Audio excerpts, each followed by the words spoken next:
boshqa yo'l yo'qmi pul topishda? Ota-onangiz bilishadimi piyoda ishlashingizni?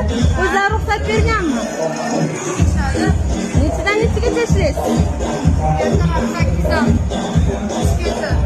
Ertalab 8dan, kechqurun 8dan ertalab 3gacha. Shunaqa?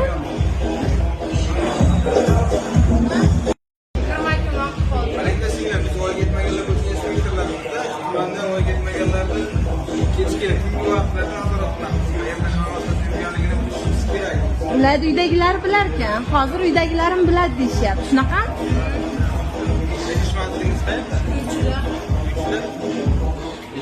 Nima majbur qildi asosan?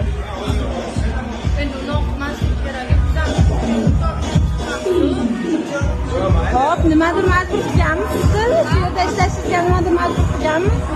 Uyda sharoitim yetmaydi, ishlamasam bo'lmaydi. Bu kiyimlarga pulni qayerdan topgansiz? Sharoitingiz bunaqacha og'irga o'xshamaydi. Qilyapmanman-da. Har kuni kelasizmi bu yoqqa? Maktabda o'qiysizmi? Yo'q, maktab bitirganman. Shu 7 bilan o'qib.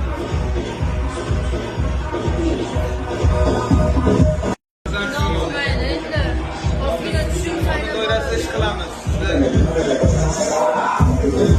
Yo'q, qarang, boshqa ishlar ham bor-ku, ertaga uyalmaysizmi mana shu ishingizdan? Boshqa ishlar bor-ku, ishlagan, ertaga uyalmaysizmi?